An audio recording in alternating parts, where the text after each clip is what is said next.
Good day mga Lods! Nung nakaraan, tinalakay po natin yung ta at saka to.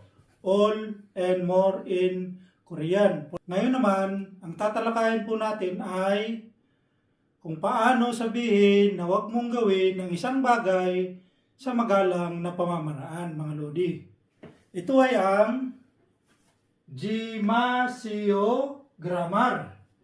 Ang ibig sabihin nito ay, sa English, don't do something. Conjugation.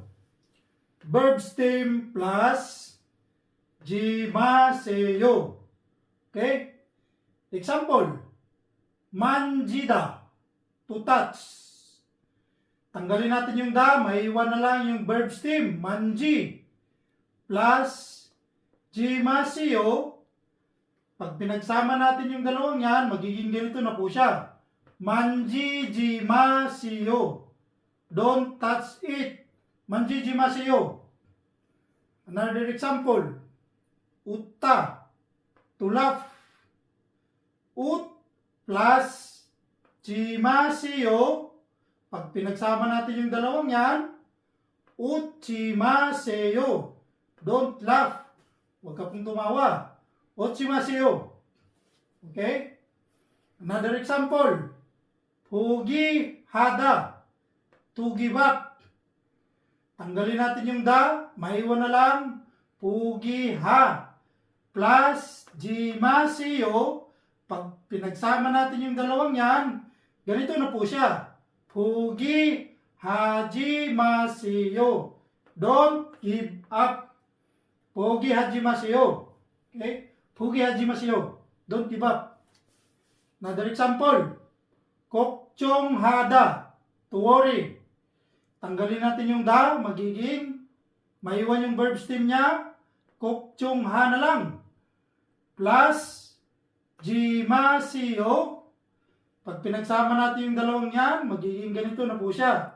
Kokchong hajimaseo. Don't worry. In English. Kokchong hajimaseo. Kokchong hajimaseo. Don't worry. Ngayon, dumako naman po tayo sa example sentences. Number 1.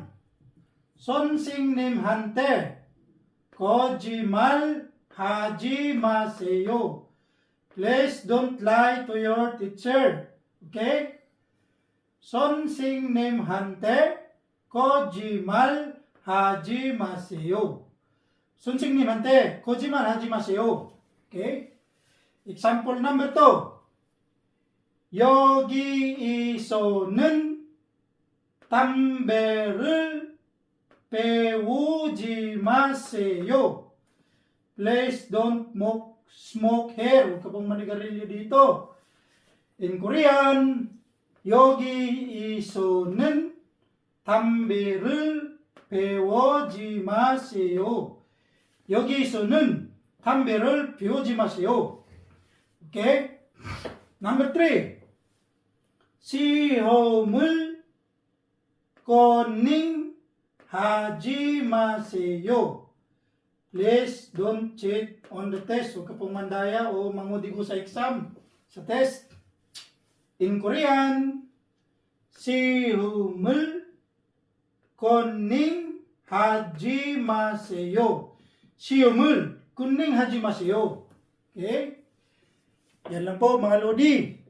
Salamat po ng marami sa inyong panonood. Sana po may natutunan kayo kahit konti.